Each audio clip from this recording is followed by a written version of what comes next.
अगर आप भी बहुत ज़्यादा डिजिटल लेन देन करते हैं, ऑनलाइन ट्रांजैक्शन करते हैं, ऑनलाइन शॉपिंग करते हैं, तो सावधान रहें।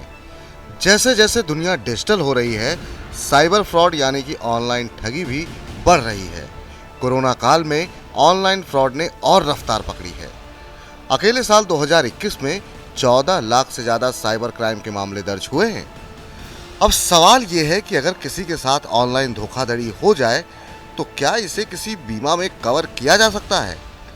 तो जवाब है हाँ। इस तरह के बीमा को साइबर इंश्योरेंस कहते हैं। अब आइए समझते हैं क्या है साइबर इंश्योरेंस और इसे लेना क्यों है ज़रूरी। साइबर इंश्योरेंस आपके गैजेट जैसे लैपटॉप, टैबलेट या कंप्यूटर पर वायरस अटैक से होने वाले नुकसान को कवर करता है। ये बीमा विभिन्न प्रकार के साइबर हमलों से सुरक्षा देता है।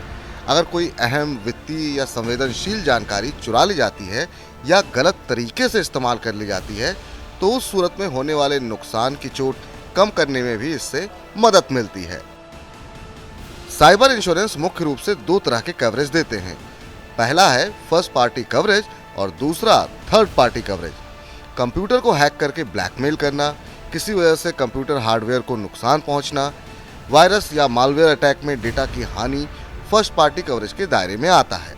वहीं अगर किसी कंपनी या प्लेटफॉर्म के पास आपका डेटा है और कंपनी के डेटा में सेंध लगने की सूरत में आपका डेटा लीक हो जाता है तो ये थर्ड पार्टी कवरेज में आएगा।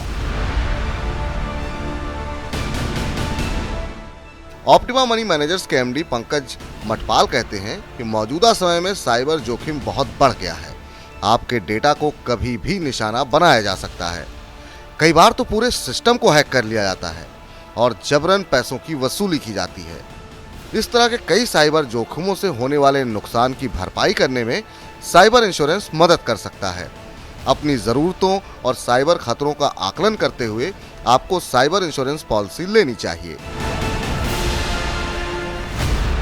साइबर धोखाधड़ी के कारण होने वाला वित्तीय नुकसान इस बीमा में कवर होता है। अगर कोई तीसरा पक्ष पॉलिसी धारक के बैंक खाते, क्रेडिट या डेबिट कार्ड और मोबाइल वॉलेट का धोखे से इस्तेमाल करता है तो उससे हुए वित्तीय नुकसान की भरपाई बीमा कंपनी करेगी। साइबर वसूली, ईमेल स्पूफिंग और फिशिंग के लिए भी बीमा कवर मिलता है। साथ ही पहचान चोरी होने और इंटरनेट पर पीछा किए जाने वाले जुड़े मामलों में कानूनी प्रक्रिया पर होने वाला खर्च भी बीमा कंपनी उठाएगी। इसी तरह डेटा को दोबारा हासिल करने पर आने वाला खर्च भी इसमें कवर होता है। देश में साइबर अपराध तेजी से बढ़ रहे हैं। साइबर सुरक्षा से जुड़े जोखिमों से निपटने के लिए गठित सरकारी agency Indian computer emergency response team के आंकड़ों के मुताबिक भारत में 2018 में साइबर क्राइम के 2,08,456 मामले आए। 2019 में 3,94,499 घटना हुई। 2020 में 11,58,208 मामले और 2021 में साइबर क्राइम के 14,02,809 मामले दर्ज हुए। आंकड़ों पर गौर करें तो 3 सालों में इस तरह के मामले करीब 7 गुना बढ़ गए हैं।